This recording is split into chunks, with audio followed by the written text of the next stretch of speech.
at a center. Theorem that talks about angle at a center. So I will answer this while you will do this one. Remember, math is a doing subject. So I'll answer this. So follow me as I take you through this. So I transfer the shape here. Now, if you look at this diagram, we're told to find the value of K and the value of W. But before we do that, since I said that from this diagram, O is the center of the circle, it means that this line OX is radius, because the line emanated from the center to this place. OX is radius. This OY is another radius. It means that what? It means that triangle XOY is isosceles. Triangle XOY is isosceles. So let me see. So triangle XOY is actually isosceles. What I mean is that the length of these two sides and the angles are equal. So here we're giving as 42 degrees. That means that here too will be 42. Why? The triangle is isosceles. Isosceles. Isosceles triangle, the base angles are equal. Here and here are the ones who I'm referring to as base angles. And then the length of this place and the length of this place are also the same. So that means that this place is actually 42. Now, how do we find the value of K? We are going to use the idea of angle, a sum of angles in a triangle.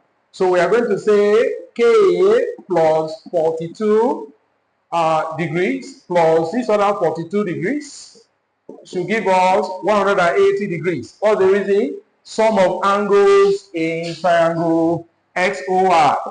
XOY. Remember, I just extracted this one outside. So, what's the reason for doing this? I will say sum of angles in triangle XOY. I close the bracket. So sum of angles, let me add S here. Sum of angles in triangle XO, add S here. So sum of angles in triangle XOY. Alright, so let's carry on and see how it goes. So if you add this and this together, we're going to have for K plus what? This reason I'm meant to write it here. But I want us to be looking at this other diagram. That's why I decided to write it here. Alright, so 42 plus 42 give us 84 degrees equal 180 degrees. So take 84 to the other side, you get K equal 180 degrees. Take away what? 84 degrees. That means that K is equal to 96 degrees. So that means that this place is actually 96. Alright, so it means that this place is actually 96 degrees.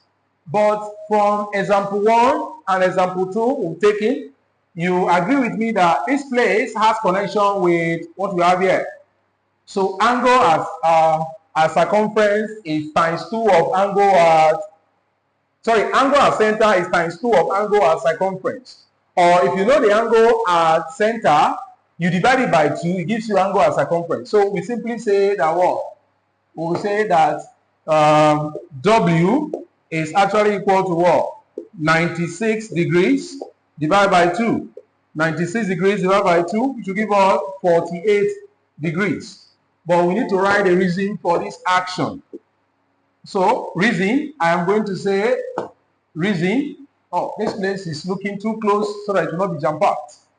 Alright, so I'm going to say I am going to say W is equal to 96 degrees divided by 2, which will give us 48 degrees.